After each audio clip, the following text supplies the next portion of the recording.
Nah, adik-adik, figurative language selanjutnya adalah sarcasm atau verbal irony. Verbal irony atau sarcasm means sindiran yang lebih halus, dan sarcasm ini cenderung tidak melukai hati seseorang. Jadi dia mengungkapkan suatu kata, menggunakan satu kata yang pedas untuk menyindir orang berupa ejekan atau cemoohan, tapi tapi dia digunakan dengan halus. Contohnya di sini dipuji dulu, baru dia dikasih jatuh seperti itu. Good job, you haven't done anything stupid in 5 minutes.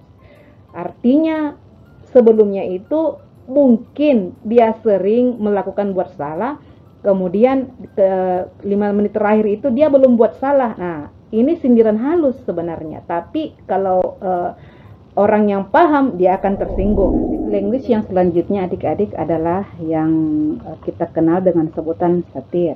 Satir is an attack on or criticism of any stupidity or vice in the form of scathing humor or a critic of what the author sees as dangerous religious, political, moral, or social standard.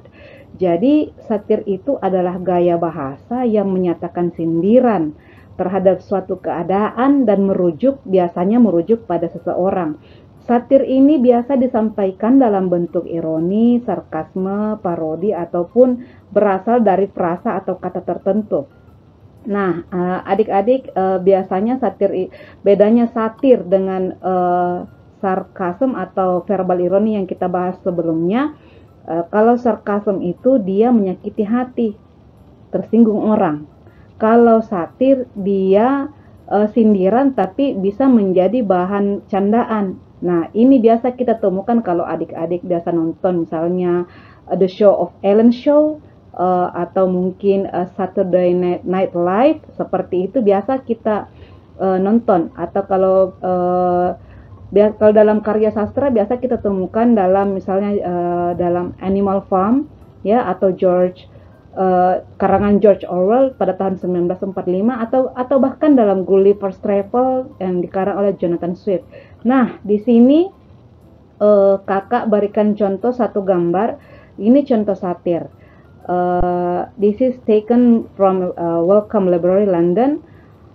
Di sini keadaan di rumah sakit. Yang sakit malah mencari tempat tidur, sedangkan yang bisa berjalan atau bahkan sudah baikan, lukanya ringan ya, ini dia duduk. Nah, ini adalah sindiran ya, sindiran. Tapi ini bukan sarkasme, ini satir ya. It's a kind makes fun of a person or ideal or you know. And its purpose is not just entertain. Jadi tujuannya itu bukan cuma hanya menghibur, tapi juga menginformasikan orang atau memberitahukan orang, mikir ini yang benar, ini yang tidak benar. That's satir. Kalau untuk yang mungkin adik-adik kenal itu Bapak Iwan Fals itu, beliau juga dalam lagu-lagunya itu banyak memberikan contoh-contoh satir atau sindiran ya. In this case a political satire atau social standard. Nah, kalau untuk merujuk ke gambar ini bisa kita bahasakan bahwa ini adalah contoh satir yang menyinggung moral atau attitude. Nah, adik-adik, figurative language yang selanjutnya adalah allegory. Allegory refers to characters, events, objects, and ideas have secondary or symbolic meanings.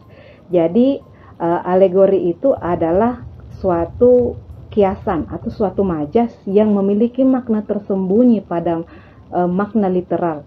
Jadi dalam teksnya itu sudah ada maknanya di situ. Dia tersembunyi tapi sebenarnya nampak.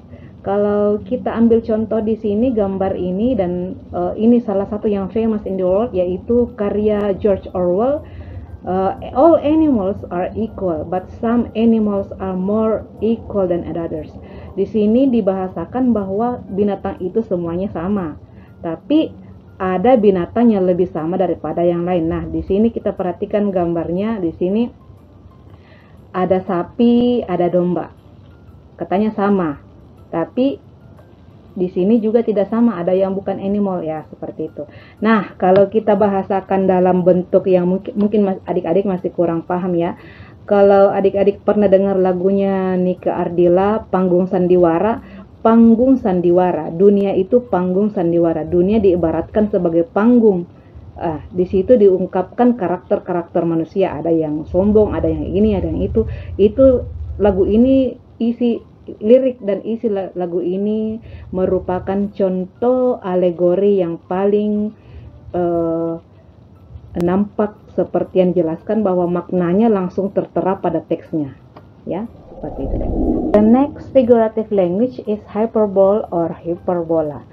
Hyperbole is an obvious exaggeration or overstatement. Jadi hiperbola itu adalah majas yang melebih-lebihkan. Contohnya di sini, I'm so hungry I could eat a horse. Lapar sekali hingga bisa makan kuda. Kalau dalam lagu yang mungkin kalian kenal Justin Timberlake, Cry Like a River.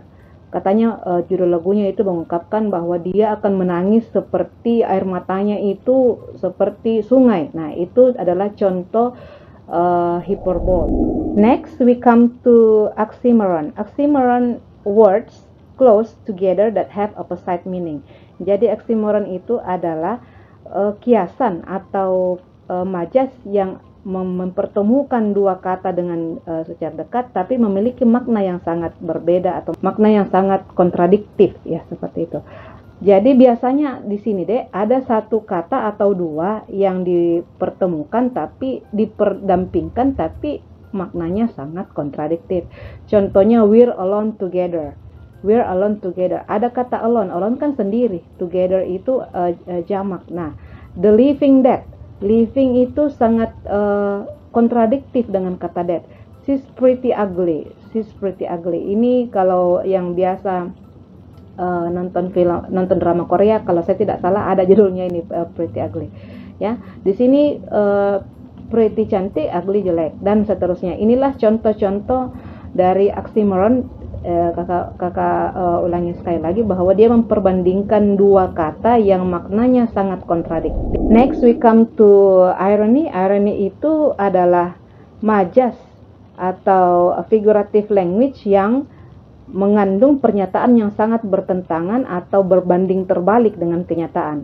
Contoh yang kakak kasih di sini adalah try organic food, or as your parents called it food. Jadi katanya zaman sekarang kalau kita bawa ironi ini ya, sindiran halus ini, try organic food artinya kita ditawari makanan yang organik, makanan yang tanpa bahan tidak menggunakan bahan pengawet ataupun terkena dengan pestisida.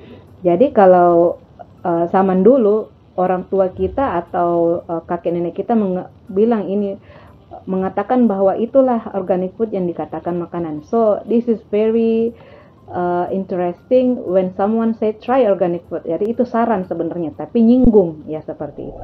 Next, we talk about euphemism. Euphemism is a polite word or phrase used in a place or of one that may be too direct, unpleasant, or embarrassing. Jadi euphemism itu adalah penghalusan makna atau bahkan makna ini dianggap tabu oleh masyarakat. Biasanya terdiri dari satu kata atau bahkan dari frase dan kadang dianggap memalukan dan tidak pantas, seperti itu Adik. Contohnya di sini misalnya dalam bentuk kata ya, passed away dihaluskan ya, artinya meninggal. Vertically challenged artinya short. Tooth dihaluskan dari kata farted ya. Let go, fired. Fired itu dihaluskan dari kata let go itu dihaluskan dari kata fired.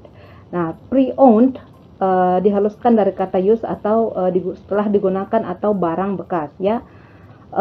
Kalau dalam bentuk gambar ini salah satu gambar yang kakak ambil dari di sini ada sumbernya deh dari Wikipedia ya.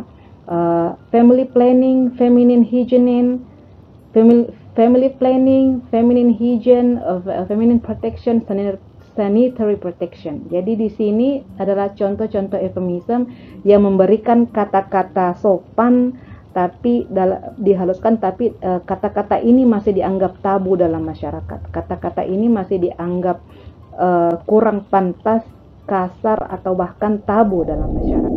Nah, adik-adik, now we come to klise. Klise is an expression that has lots of power of originality from overuse. Jadi klise atau power ini adalah ekspresi idea, biasa kita dapatkan dalam karya sastra, bahkan sering digunakan untuk memudarkan efek aslinya. Contoh dalam bentuk gambar kakak kasih di sini easy as pie. Di sini bukan artinya mudah seperti kue pie, tapi maknanya adalah mudah sekali, dan ini sudah sangat lumrah atau bahkan sekarang jarang digunakan ya. This is a very colloquial, and we can see the another colloquial here. Ini yang paling sering digunakan sekarang deh. Piece of cake artinya sangat mudah. Kalau orang diberikan tugas, it's a piece of cake, nah, gitu tugasnya, katanya mudah sekali. Nah, another example of klise, talking a mile a minute, quiet as a mouse, easy as pie. Jadi di sini talking a mile a minute, jadi katanya dia berbicara, mengungkapkan sesuatu yang sangat panjang, tapi diungkapkan dengan begitu singkat. Quiet as a mouse, dia sangat silent orangnya, dia sangat pendiam seperti tikus yang tidak kedengaran sama sekali suaranya. Jadi inilah klise, jadi dia menggunakan kata-kata yang overuse atau sangat dia memudarkan efek asli dari kalimat itu, yaitu mouse itu sendiri, atau bahkan di sini mile ya, seperti itu.